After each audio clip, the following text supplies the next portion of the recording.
গোঘাটে আলু চাষিদের জন্য হিমঘর, উদ্যোগী গফুর আলী খাঁ।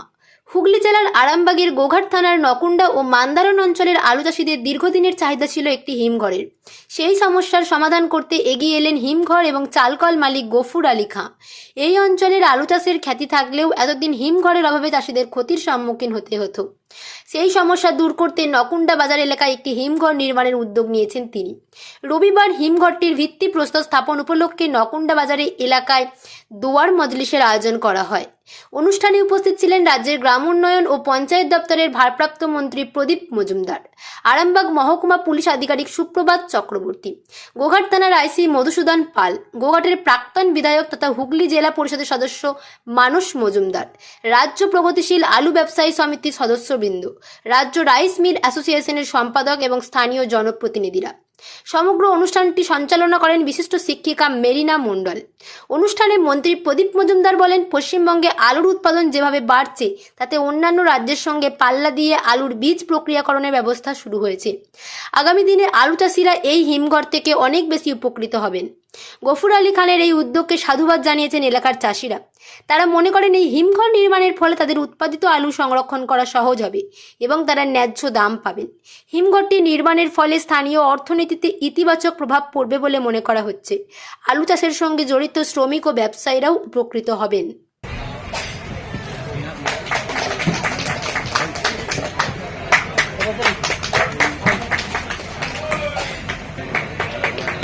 আমাদের সঙ্গে এসে উপস্থিত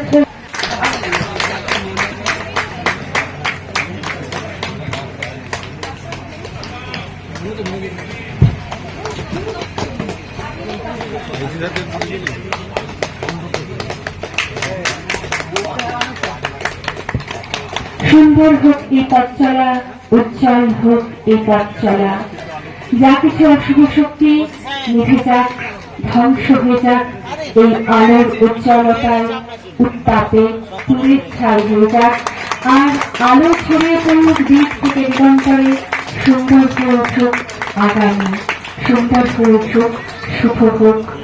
আমাদের দেশের যে আলুর চাহিদা তার থেকে অনেক বেশি উৎপাদন হবে সারা দেশে। এই রাজ্যে আমরা আনুমানিক 60 লক্ষ টন আমাদের বাৎসরিক আলুর চাহিদা। আমাদের উৎপাদন হবে আশা করছি 1,20,000, সাধারণ 1,20,00,000 হয়। আমরা আশা করছি এবারে তার থেকেও বেশি হবে। অতএব সবসময় এই যে বললাম যে কটা মাস আমরা কাঁচা আলু বাজারে বিপণন করতে পারি, সেইটা বাদ দিয়ে আমাদের প্রায় মে জুন থেকে বিশেষ করে একটানা আমাদের 8 মাস মতন আলু আমাদের হিমঘর থেকে এসে আমরা নিজেরা ব্যবহার করি। ঠিক আছে, সেই জন্যেই এই হিমঘরে রাখাটা লাভজনক। কিন্তু হিমঘর তো রাতারাতি তৈরি করা যায় না।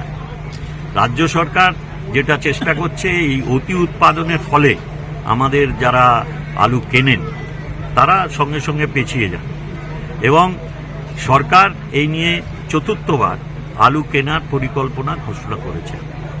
আশ্চর্যের ব্যাপার হয়, 7 টাকায় বিক্রি হচ্ছিল যেদিন আমরা ঘোষণা করলাম, তারপরের দিন থেকে দাম বেড়ে গেল। এটা কেন জিজ্ঞেস করবেন না, ওনারা বলতে পারবেন।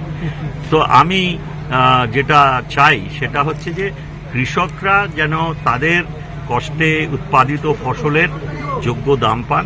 এখন হিমঘর রাতারাতি করা যায় না। এটা তো আপনারা দেখেছেন, যারা স্থানীয়, কৃষ্ণ নিশ্চয়ই দেখেছে যে এখানে কতদিন ধরেও চেষ্টা করেছে। প্রথম কথা, আমাদের সব ছোট ছোট জোট, সেইখানেই তার ভেতরে সকলকে নিয়ে, সকলের একমত করে তাদের কাছ থেকে জমি নিয়ে তারপরে তো এই ধরনের একটা প্রকল্প করা যায়। দাদা, আজকে এই দুয়ার মজলিস কোথায় অনুষ্ঠিত হলো এবং এখানে কারা কারা উপস্থিত ছিলেন?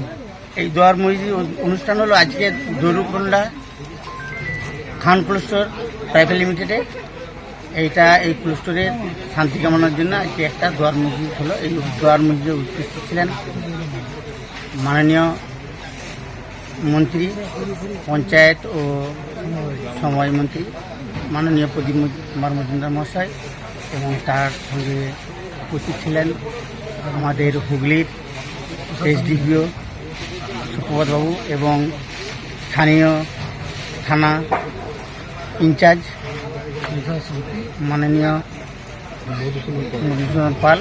এবং আমাদের এই স্থানীয় রাজ্য কমিটির আলু ব্যবসায়ী মেম্বার এবং এখানকার সম্পাদক এবং রাইস মিল অ্যাসোসিয়েশনের রাজ্যের এবং বর্ধমান জেলার সম্পাদক সকলেই উপস্থিত ছিলেন এবং তার সঙ্গে আরও আরেকজন বিশিষ্ট ব্যক্তি ছিলেন প্রাক্তন এমএলএ এই এলাকার মানস কুমার মজুমদার মহাশয়। এই কোল্ড স্টোরটা যখন উদ্বোধন হবে এখানকার কৃষকরা কতটা উপকৃত হবে? এটা উদ্বোধন হবে যখন এখানকার বহু মানুষ, আজ এটা উদ্বোধন হয় না, এটা দোয়ার মসজিদ হয়েছে। মানে যখন উদ্বোধনের পর কত উপকৃত যখন হবে? উদ্বোধন হবে এখানকার অনেক বেকার যে সমস্ত যুবক আছে তারা তাদের ব্যবসা একটা দিশা পাবে এবং এখানকার বহু গরিব মানুষ তাদের কর্মসংস্থা হবে। যেখানে যা কোল্ড স্টোর হয়েছে আগামী দিনে সেখানে তার যে গরিবানা দূর হয়েছে। আশা করি এখানে এই কোল্ড স্টোর যদি চালু হয় বা ভালোভাবে চললে এখানকার এলাকার উন্নয়ন হবে এবং গরিবানা তার সঙ্গে দূর হবে। চাষিরা তার সঙ্গে যে সুযোগ সুবিধা হবে তাতে করে কৃষকের গুণমান দিকটা গুণমান অনেক হবে। এলাকার উন্নয়ন বলছে আরো বাড়বে বলছে। তাদের তো কৃষকদের যে উন্নতি ক্রমে ধাপে ধাপে অনেকখানাই এগিয়ে যাবে। আপনার নাম এবং পরিচয়? আমি গফুর আলী খান।